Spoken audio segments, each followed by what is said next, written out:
share my screen with you. Okay, do you mind giving me just a nod if you can now see executive functioning on your screen? Okay, great, thank you. Executive functioning, this is not my material. I am a huge fan of social thinking, socialthinking.com. It was started by Michelle Garcia Winner. I'm always quoting her. You're going to see tons of her material here. I took all of her paid courses that I could. There's a lot of free stuff on her website, and some of it is in your handout in your resources section. I'm going to try to keep this one as non research-based and more practical, more strategy-based, because that's what we need, right? As parents, we need just to get things going in our families. And I think especially for parents who are homeschooling, this becomes a greater challenge because you don't get to just send your child off to school and let the teacher get the work done. Everything is falling on you. All of this is your responsibility. So what on earth is executive functioning? There's a book called Flip the Switch. Oh, actually, it's in your resources. They defined it this way: a collection of mental processes that assist a person in organizing, planning, problem solving, and paying attention to and remembering details. In addition, strong executive functioning skills help us to remain calm under pressure and to be flexible when things do not work out right the first time. This is not the way I was taught executive functioning when my children were in school, in elementary school and junior high.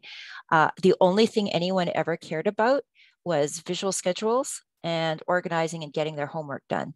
So there was no talk in the early days of all of these other areas: problem solving, staying calm, handling pressure, remembering the details. So I really like that executive functioning has really grown in its knowledge base and that they now have strategies for all of these areas.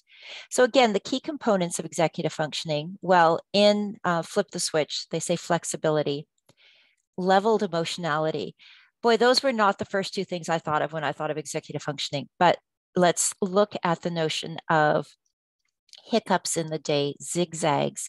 Something happened that we weren't expecting. We are going to school, or maybe we're going to church, and there's a traffic accident, so it's going to take a little longer. Impulse control, planning and organizing, problem solving. So you can see that it doesn't really matter what the diagnosis is. Executive functioning can be an issue for all of us. Look at those different areas in that definition. I don't need a diagnosis of autism or ADHD or ADD. All I need to know is that this is something, the child who can never, ever, ever bring home their mittens after they've gone outside to play. That's all we need to be looking at this stuff. Different companies and organizations use different components. It doesn't matter. It's all the same idea now. And you'll notice that they all involve flexibility and self-control, which I really like. So you might wonder, well, isn't this just about getting organized? But no, if your executive functioning skills are delayed, you're going to have issues in your friendships, in your relationships, in your schoolwork. How on earth are you supposed to prioritize the things that you should be doing for your family and your friends if you have very poor impulse control, if you can't keep track of time, and if you can't keep track of priorities? And I used to work with a woman who had every hobby on earth in her closet. She spent thousands of dollars on water painting courses, scuba diving, all those things. But everything was really gung-ho in the beginning, very organized, and lost it very quickly. What happened? Why was this so hard for her? Well, Michelle Garcia Winner has broken this down, and I love this 10-step organizational process, and you're going to see it a lot. I should mention I tweaked the handouts a little bit. You still have all the handouts, but I moved the order around just so that this would flow a little bit better. So please don't worry if your handouts don't match exactly what I'm doing. You do have all of the key information. But the first step of being organized is knowing what needs to be done. And honestly, when my kids were in school and the staff was helping them with executive functioning, that was the beginning and the end of the support that they received. But we also have to look at moving it with motivation, preparing the environment, chunking it and timing it and visually structuring it. I think for most of us with kids who are still in grade school, that's pretty much where I would expect their responsibilities to be. There are developmental checklists and things for executive functioning skills. And really, older people have to look more at prioritizing and hunting and gathering information, that kind of thing. Our little ones, let's do 1 through 5. And that's already a lot of information. But I'm looking at step 1. Step 1, does your child know what needs to be done? So let's think about listing the steps your child needs to do before school starts. And maybe you have had an SLP or an OT in the past who gave you a visual schedule and your child got to check these off. So for example, I have to wake up, go to the bathroom, have my breakfast, brush my teeth, get dressed, start my classes. Sounds pretty good. Okay, there, you know what needs to be done, right? Well, when I told my child to wake up, did I mention that I also needed them to get out of bed? Because my oldest son was really good at spending another 30 minutes in bed. He did wake up, however, so he could check that off his list. Going to the bathroom. What we're expecting there is that they're going to use the toilet, wash their hands, dry their hands, and leave the bathroom and not play with the bubbles in the sink for the next 20 minutes. Breakfast. Let's actually finish our breakfast. Let's take steady bites and get through it and not be daydreaming about whatever for however long. And as I go through this, what I'm seeing is why we were always an hour and a half late for everything. I have 2 sons who are autistic, and we were always late because I gave them this checklist over here, and I never broke down the steps and confirmed that they actually knew what that meant. You're all thinking, but they know what they need to do. I gave them the list. And yes, my kids could give me that list as concepts. I assumed that he understood how to break those concepts into the details. I assumed that they could stay on task and focused and even stay calm until they reach the end. I'm working with a little boy now, and oh my goodness, getting dressed is just meltdown after meltdown because he's struggling with the fine motor aspects of getting dressed. And then I'm going to give you an example from my son who still lives at home. He will tell you I'm lying. I had a ton of errands to do and I'd ordered groceries online. So I asked my son, who can drive, if he could go pick up the groceries. And he said, yes, absolutely. He doesn't mind doing errands for me. I came home about an hour later and I'm looking around, and I expected him to have left the bags of groceries on the floor in the kitchen because I only asked him to go get the groceries. I didn't say put them away, but they weren't on the floor in the kitchen. So I went and checked the fridge and the pantry just in case, miraculously he had actually put them away, and they weren't there either. So excuse me one moment, I'm just going to get my dog to stop for me.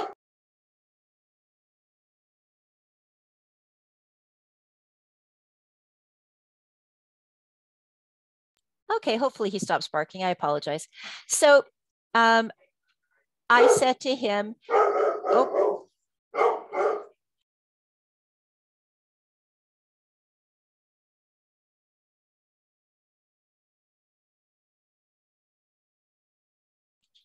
there's a person trying to sell me roofing, and my son is being polite and he won't just tell them to go away. And you can go lay down, please. I apologize. So I asked him, where are they? And he said, oh, they're still in the car. You didn't tell me. You told me to go get them.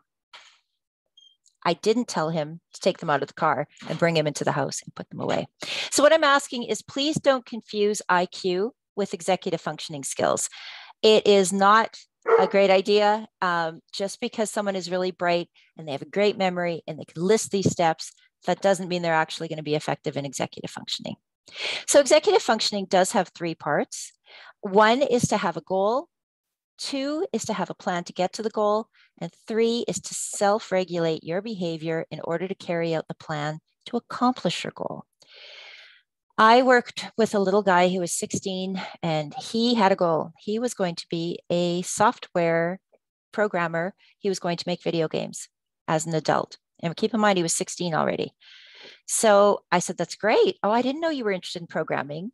And he goes, no, I've never done that. And I said, well, okay, so what's your plan to get to your goal? And he said, well, I don't need a plan. I have a plan. I'm going to be a video game maker.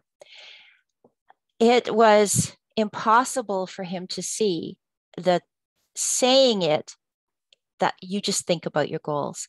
That's in the air. It's actually nothing. Without an action plan that he knows how to carry out, we aren't going to get anywhere. So I'm going to just say that I talked to him. He didn't like coding. He had never tried it. He had no interest in learning a computer language, but he could not see that it was impossible to get where he was going. So his parents had an aha moment. Oh my goodness, we actually have to look and make sure that he's taking the high school classes he needs to get into the college program he needs to get into the job that he wants. So that's where executive functioning, it's so important to start young, start early. I'm thinking now about organized thinking in general. And I love that you're homeschoolers because you have so much more control over so many aspects of this than when I sent my kids into public school and was at the mercy of that. But organized thinking is about working through the process of executive functioning skills and strategies. And it is not about the product. And I'm going to tell you that my son's EA did a wonderful job on his art projects and actually a lot of his homework projects too. She was really good on her scissor skills and, great posters about Peru, etc. But my son never did it because they were so caught up on the product that it was more important that the product come out the way they wanted it than helping him be independent, moving through those steps. So I love the power that you have, the control you have over what you've decided that product is going to be. Maybe your child simply cannot do a complete report on Peru, but they could actually do a report on popular recipes, things that people eat in Peru. So you can adjust it so that you can focus on the process of helping them independently create a product rather than worrying about that final product. This was game changer for me. Get ready, do, done. I learned about it from social thinking, but there's a whole website and it's in your resource list, Sarah Ward and Kristen Jacobson. This is a strategy that's going to help you establish goals and action plans, and it is visual. And so many of our kids have better visual skills. And you know what? Even if your visual skills aren't the best, it's one more modality. It's more than just hearing it spoken in the air where it's going to disappear. So I actually buy Post-it notes in these colors and I write out, get ready, do, done. And I have my little arrow. And before I do anything, even with the littles, we always, to get ready, we set up the game and they have to help me. And then we play the game and then we clean it up. There's everything you do has a get ready, do, done. You set the table, you eat dinner, you clean up the table. Everything, this will work. And if you can start young enough on get ready, do, done, the emphasis is on all three parts because so many of the older kids I work with are failing classes because they don't hit submit on their online classes to get that. They put all of the work in, they did what they were supposed to do, but they didn't submit it to the teacher. It's heartbreaking. In Get Ready, Do, Done, you start with done, which sounds weird, but this really helps our visual thinkers and our kids who are panicking over the assignments and whether or not they can actually do it. So my 16-year-old video game designer, I realized we were starting at the beginning with executive functioning. So our executive functioning task actually was to clean his room. He hadn't allowed his parents in 5 years, so this was not a small task. So we went to different magazines and things, and we picked out a room which represented what he wanted his room to look like. And this is what he picked. So that's what we chose for done. And if you look at the picture, you're going to see it's not even that clean. There's still toys on the floor here and there, but my goodness, compared to what he was living in, this was good. Okay, so we started with a picture of done. But imagine instead that it is math assignment or writing assignment for LA. Let's say we have to have 3 paragraphs done during this evening, during this homework session. Maybe your child's in grade 8. So what I would do for them is I would show them, okay, you're going to have 3 paragraphs. That means I want it. Oh, I'm using green, so it may not show. I want an introduction, and then I want the body, and I want the conclusion, because this is a really basic little thing. So it's going to look like this. And I filled the whole page with my scribbles. This is important for 2 reasons. One, it stops the kid who writes 1 sentence and they're done, because that's not what I showed you it was going to look like when it's done. And the other one is for the child who's thinking that this is going to be an insurmountable task they can never do. Actually, I just showed them it's not that bad. Also, decide what done is going to look like in this step, in this session, because maybe for your child, 1 paragraph is enough. So only draw out 1 paragraph in the top third of the page. That's what we're trying to get done today. Make it visual. Now, after we've talked about done, and we've decided what done's going to look like, we're going to get ready. We're going to plan our time, our materials, and the sequence. And again, Sarah Ward has some great strategies of how to do this.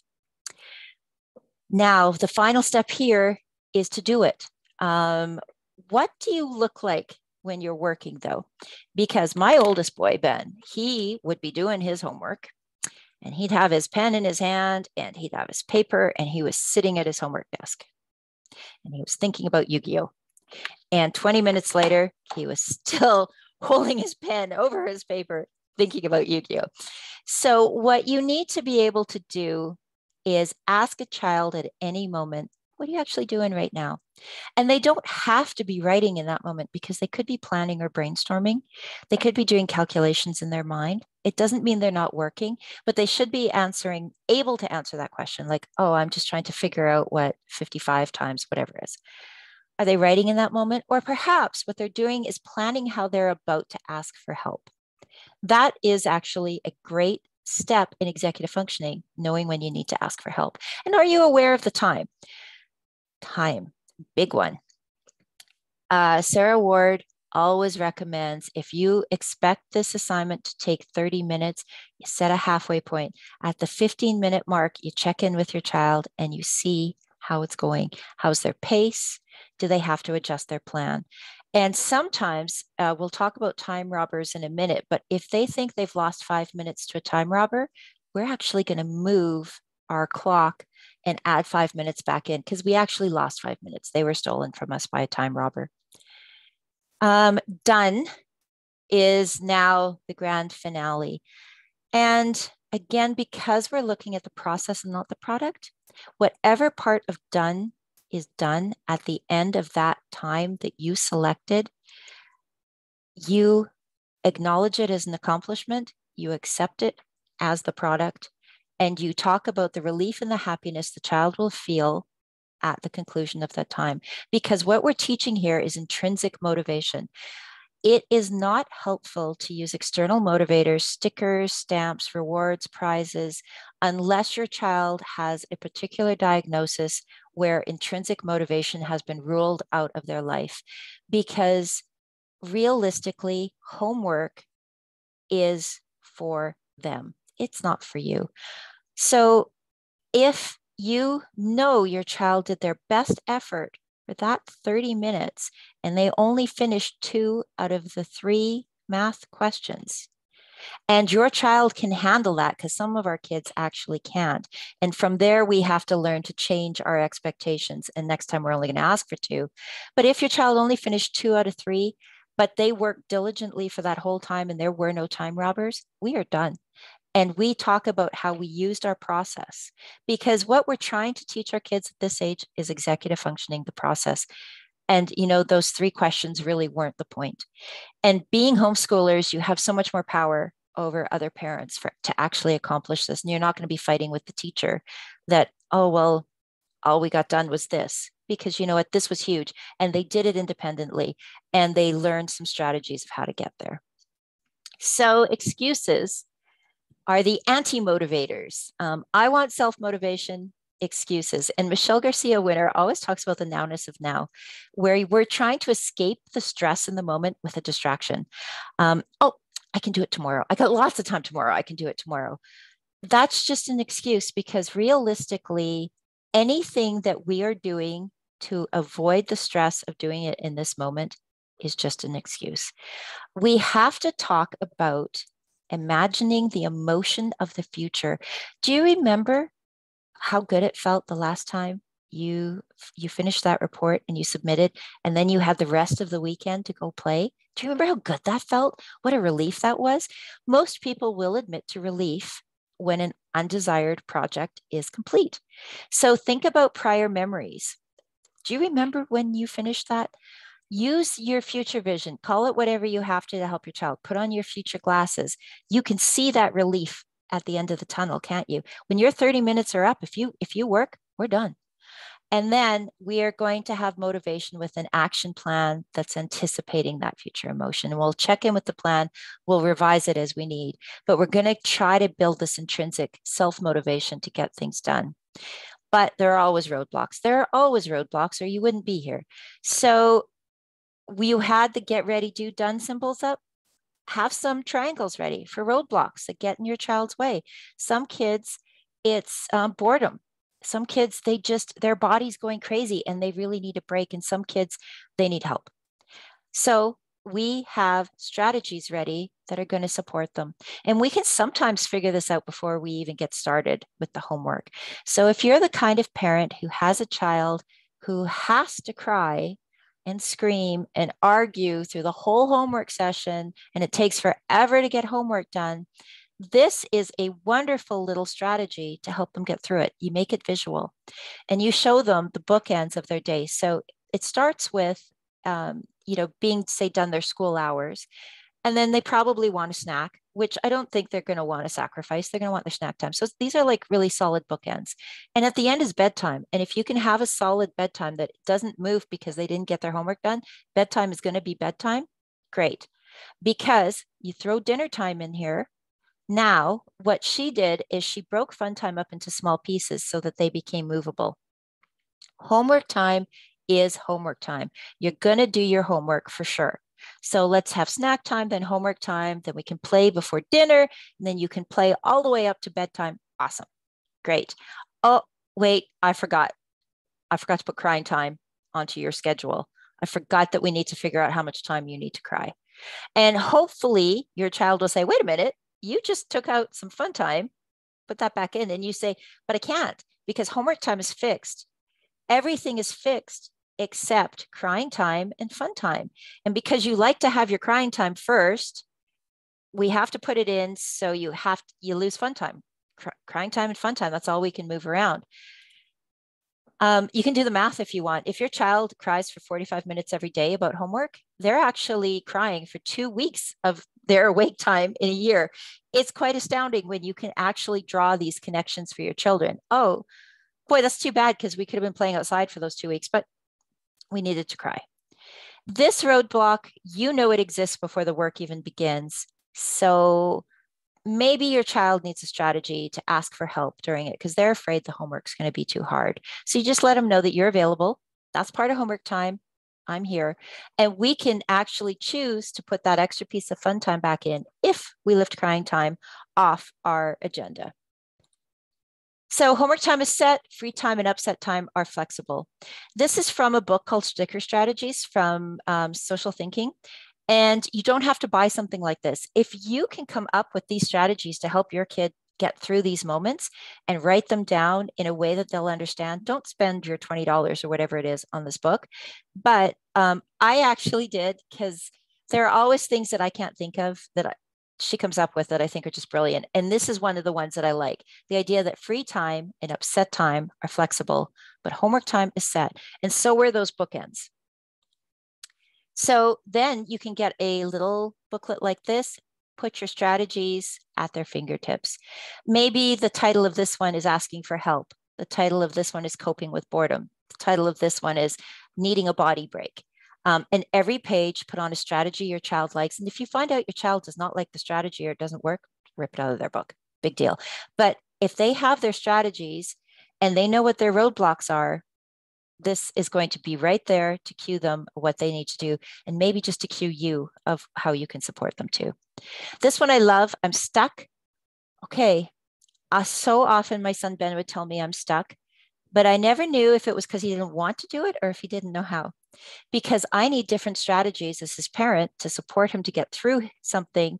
If he doesn't want to do it, we have to work on that motivator, like, oh, think about how good it's going to feel, blah, blah, blah, versus I don't know how to do it. Okay, then I'm just going to help you through the process.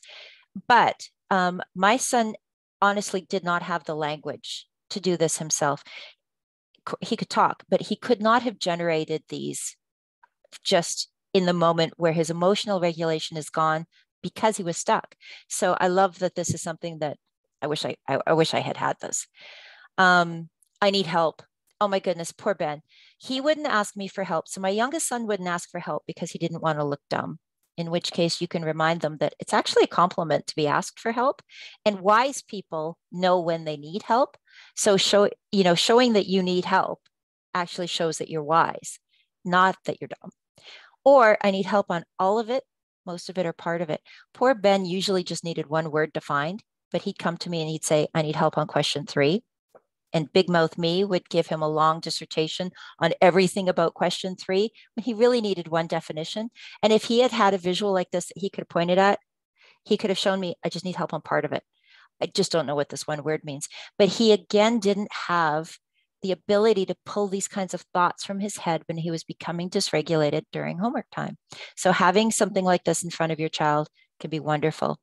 Breaks are great, but this is a really nice thing to have in their strategy book because this one was actually meant for a classroom, but change it to be for at home. I need a break for a few minutes. I'm going to take a 2-minute break. During my break, I can go to the kitchen. I can get a drink of water. I can get a quick snack. I need to avoid the living room, my brother's room, and YouTube, just because those are the things where I'm not going to get back to work in a timely fashion. But you know what? Getting a drink out of a straw, this is a huge, huge regulator. And just going into the kitchen, getting up and moving their body, getting that drink and coming back. If you've built that into the time, you've built breaks into that time, you're going to be way ahead of the game. A huge one for our kids for executive functioning is they don't have to do it because it's pointless. I'm not going to read all of this because it's in your handouts, but her point here is that sometimes doing pointless work is the point. You have to do pointless work for the rest of your life.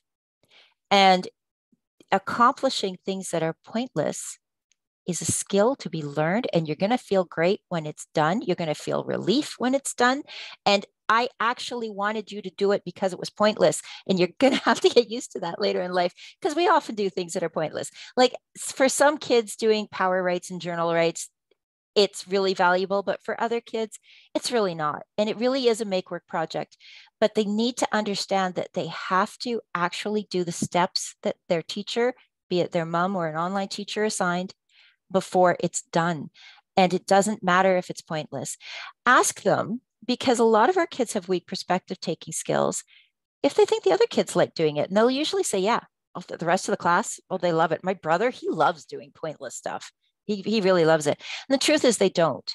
They're doing the social fake. They're acting like it's okay so they can get through it, so they can feel relief, so they can go on and do something else. So this might be something that they're shocked to hear, is that no one else actually wanted to do it either. So to go back to our steps, we've finished those. So we're going to talk really briefly about preparing the environment. A static organizational structure is required if we're really going to help our kids with their executive functioning skills. So whether it's keeping their materials organized, trying in a busy household to find them a distraction free to the best of your ability space where they consistently do their work with a consistent schedule and consistent breaks. And consistent breaks are great because that ends the argument over the negotiating of, can I take my break now? Can I take my break now? Because that really is part of that excuse thing where I'm just postponing doing my work. Keep things as consistent as you can. It'll really help. And organization, so many parents will say to me, but my daughter's horse figurines are perfectly organized. She knows organization. Well, organization comes in 2 types. Static is about a routine and structure. So this closet here is very well organized from a static perspective. And static organization comes first, which is why I wanted that boy to clean his room before we started working on him setting an action plan to become a computer programmer. Because dynamic things require constant adjustments with shifting priorities, tasks, and places.